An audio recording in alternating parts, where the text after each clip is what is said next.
Welcome back to the podcast History of Our World. Chapter 13, The Old Kingdom. The death of King Khufu in the early to mid-2600s brought forth a new Egyptian era, the Old Kingdom.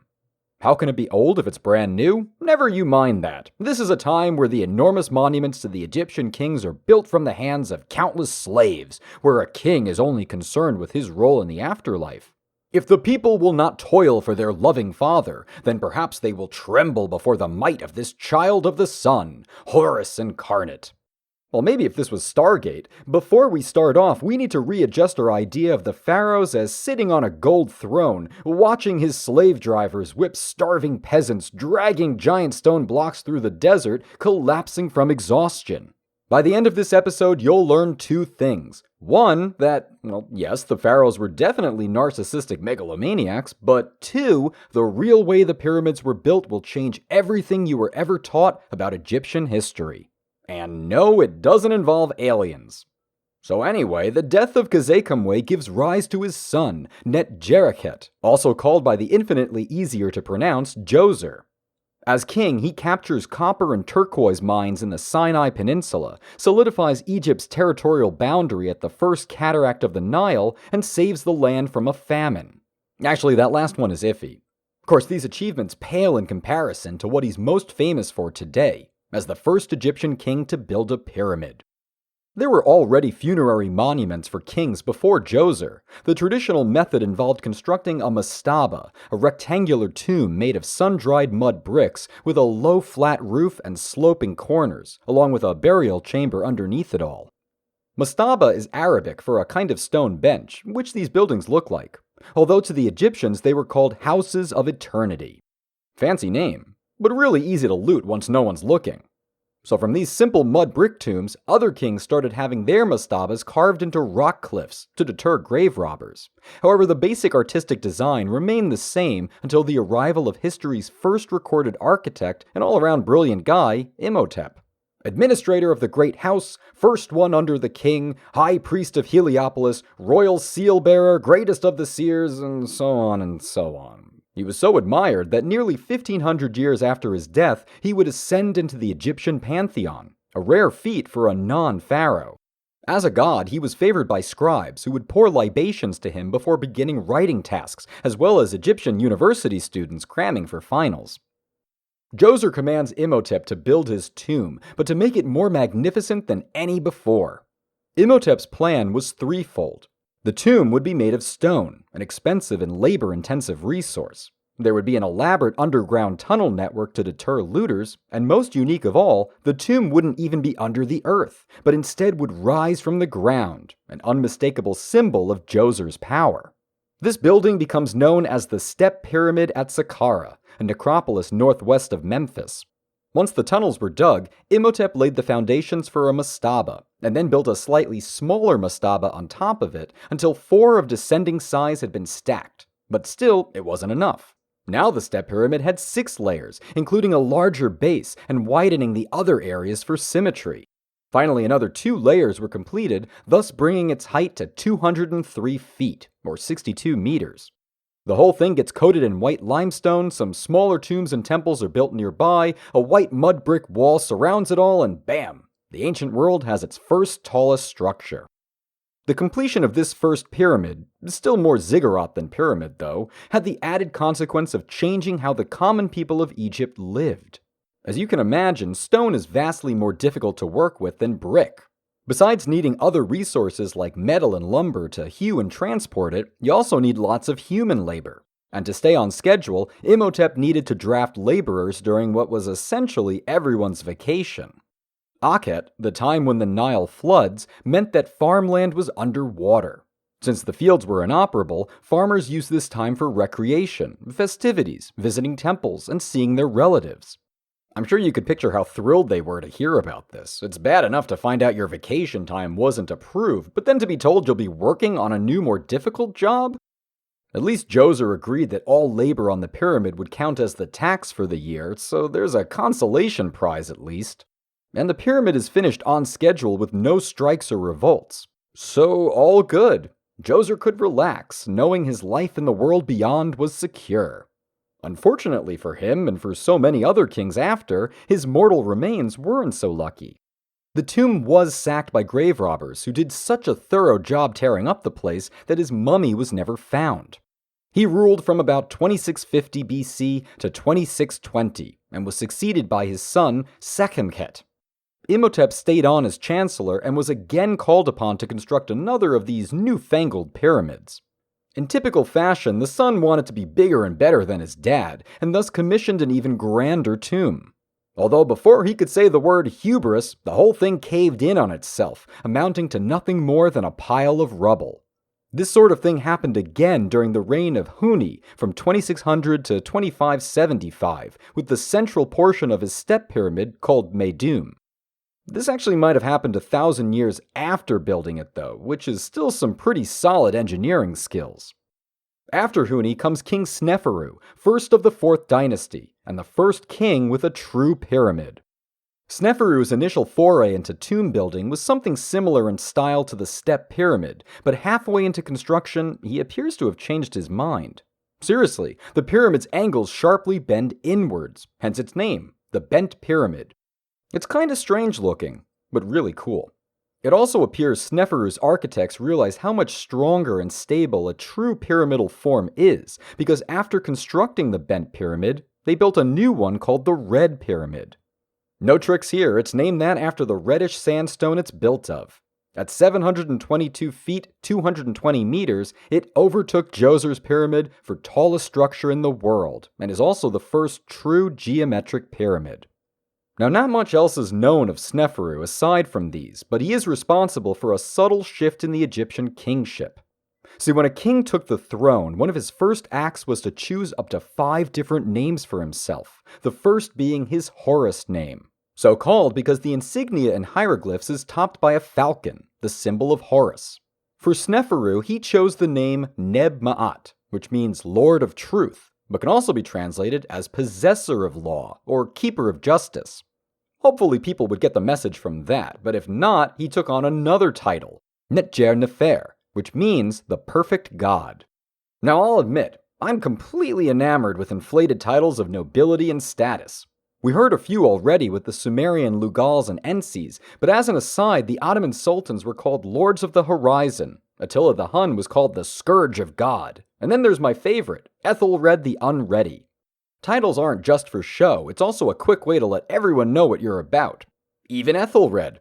Snefru is more than just a god. He's transcendent, infallible, omniscient, perfect. The power of the monarchy grows. Well, their egos may live forever, but the kings cannot. In 2545, Snefru croaks and is buried in his pyramid. Oldest son Khufu, called Cheops to the Greeks, is up next, and continuing with the tradition of sons trying to upstage their dads, Khufu takes the pyramid craze to its most extreme. As in, no one will ever top him. The Pyramid of Khufu is the only survivor of the original 7 wonders of the ancient world, and until 1889 AD was the tallest structure in the world, until the construction of the Eiffel Tower.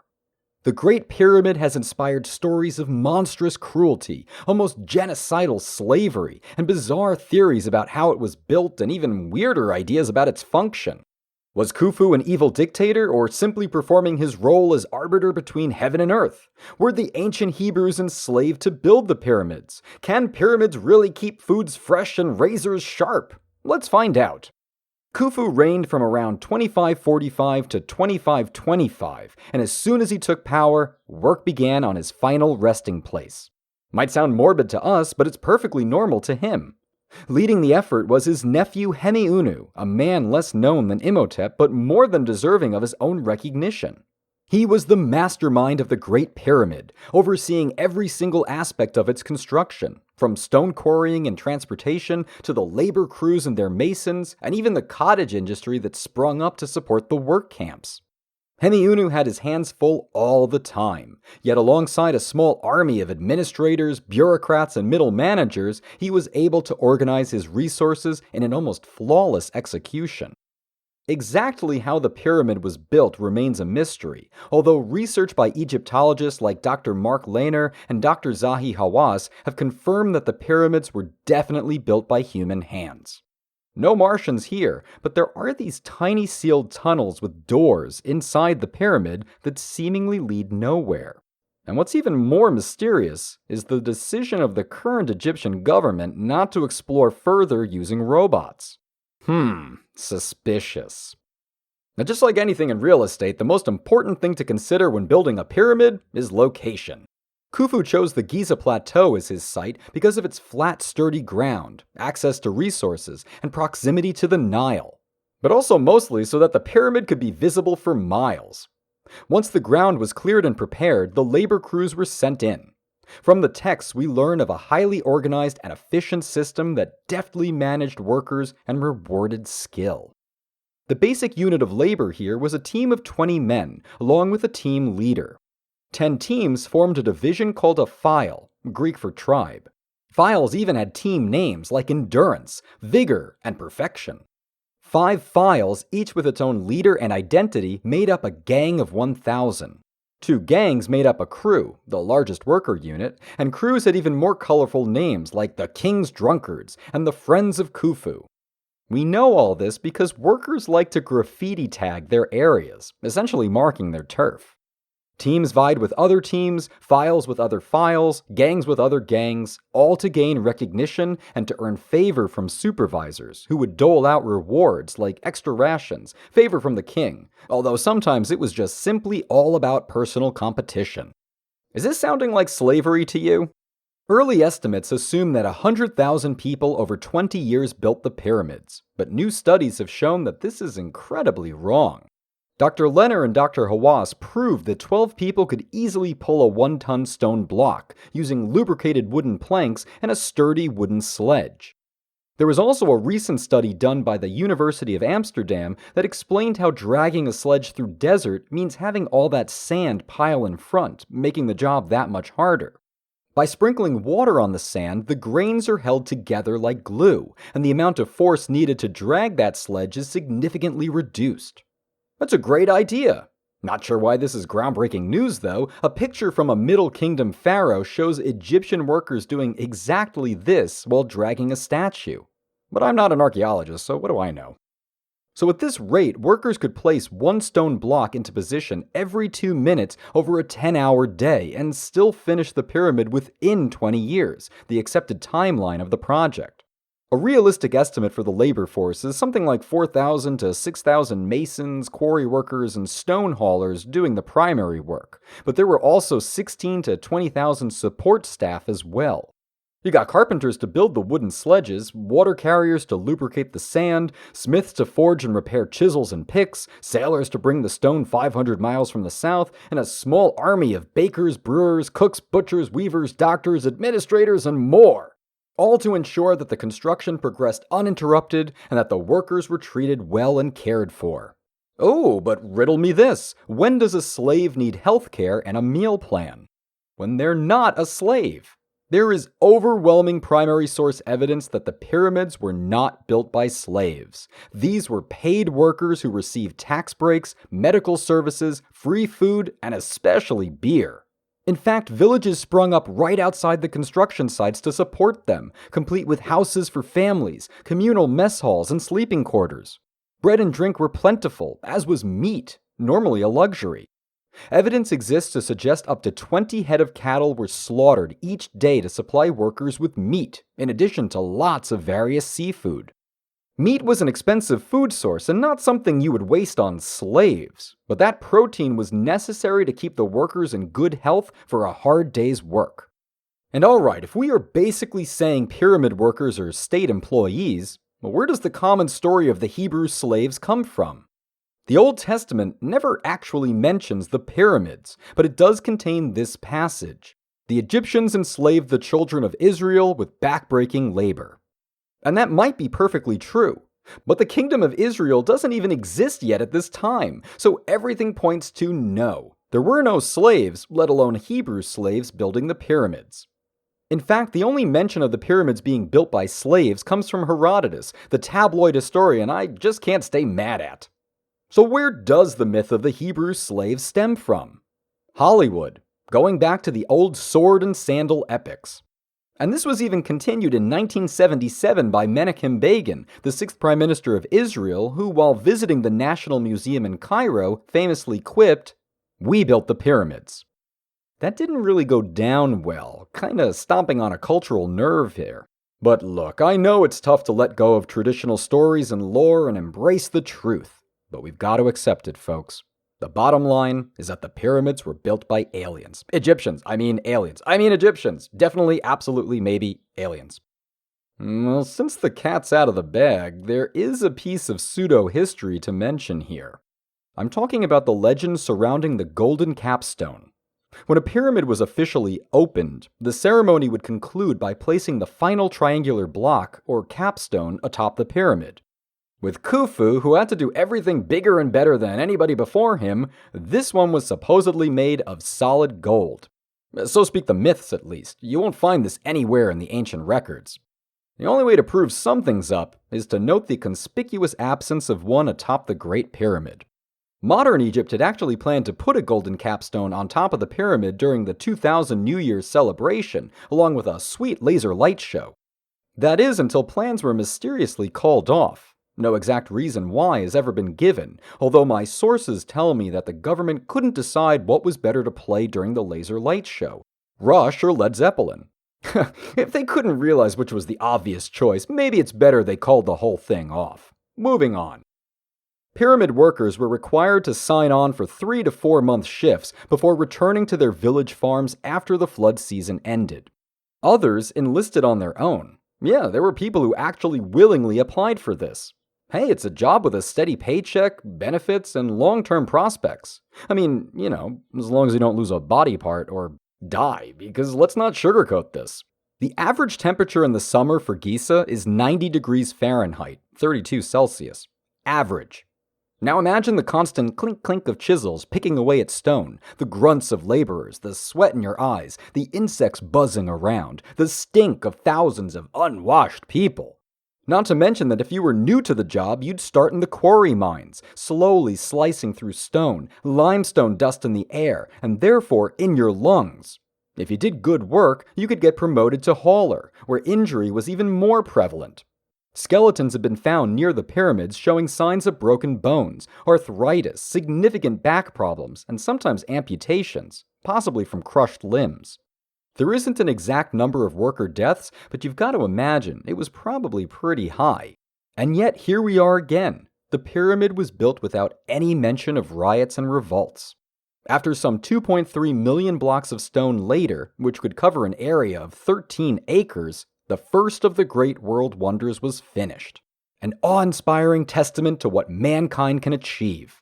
Gazing upon its imposing presence, one can't help but wonder, why? Why would anyone waste all this time building a triangle? You think I'm being flippant? Well, the Romans certainly thought so, perfectly summed up in the words of one senator named Frontinus. Will anybody compare the pyramids, or those useless though renowned works of the Greeks, with the aqueducts? Ah, Roman pragmatism at its best. Aqueducts provide a necessary public function. They bring fresh water to cities. Greek art and Egyptian architecture do what besides look pretty? Yes, well, Roman Philistinism aside, seriously, why was the Great Pyramid built? Why not build a simpler building and just be done with it? I mean, we could look at it as a form of social security. After all, the king was guaranteeing up to 20 years of employment for a large portion of the population during what is their downtime. All in exchange for 3 months' work, no taxes for the year. Not a bad deal, except that people can't opt out. Punishment and execution await pyramid dodgers, so yeah, maybe we should also view this as proof of how supremely powerful the Egyptian king was. Why have almost all your population toil on an enormous and functionless giant 3D triangle? Because you can. It's good to be the king. Khufu was eventually buried in his great monument to himself in 2525 BC. His mummy would never be found, and somewhat ironically for the man who commissioned the Great Pyramid, his only surviving likeness comes to us as a small ivory statue. Yet Khufu would not be remembered as Khufu the Great or Khufu the Architect. As Herodotus records, the Egyptians of his day despised the memory of their despotic king. Cheops, as he was called, brought the country into all sorts of misery, He closed all the temples, then, not content with excluding his subjects from the practice of their religion, compelled them without exception to labor as slaves for his own advantage. And then later, no crime was too great for Cheops. When he was short of money, he sent his daughter to a brothel with instructions to charge a certain sum. They did not say how much.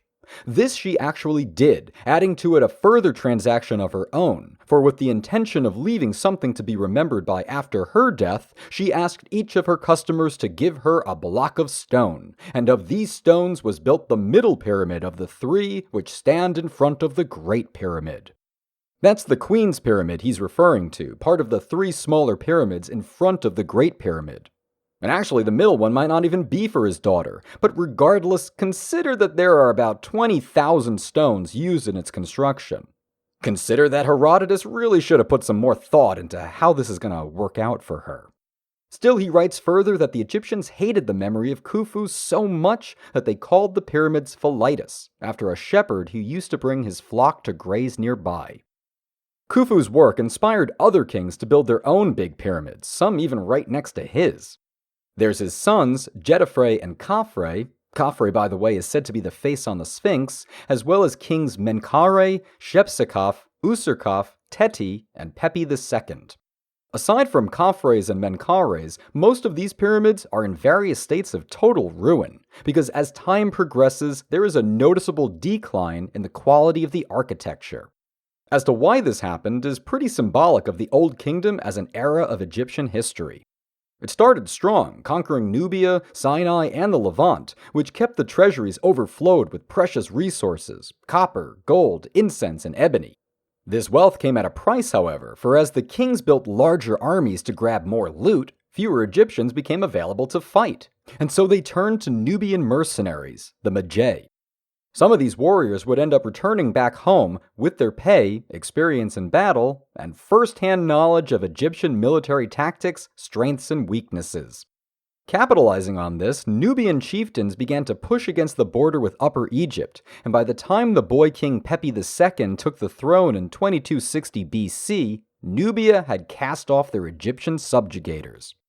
This huge loss was seen as an obvious sign of weakness in the young ruler, and Egyptian administrative governors called nomarchs began to distance themselves away from the king, preferring to be called by a new title, Great Overlord. Rejecting the king's authority, they assumed more religious and civil responsibilities, amassing sizable fortunes and power. And to make matters even worse for Pepi II, the Nile had gone through a few seasons of low flooding, seriously reducing food supplies. And if there's one thing that's going to cause a revolt, it's famine. You can have people building pyramids every day of the week if you want, but run out of food? Don't get too comfy on that throne. Next time, we watch the Old Kingdom crumble apart. In the successive era known as the First Intermediate Period, things are looking pretty uncertain about Egypt's future. A civil war breaks out, bringing with it a series of insignificant would-be kings who left nothing behind for us but their names. There was nearly 150 years of on-again, off-again fighting until a Theban general steps up to reunify his country. This is a man whose military prowess is matched only by his diplomatic skill, praised in this life as Narmer reborn and admired long after his death. He is Mentuhotep II, first pharaoh of the Middle Kingdom, on the podcast History of Our World.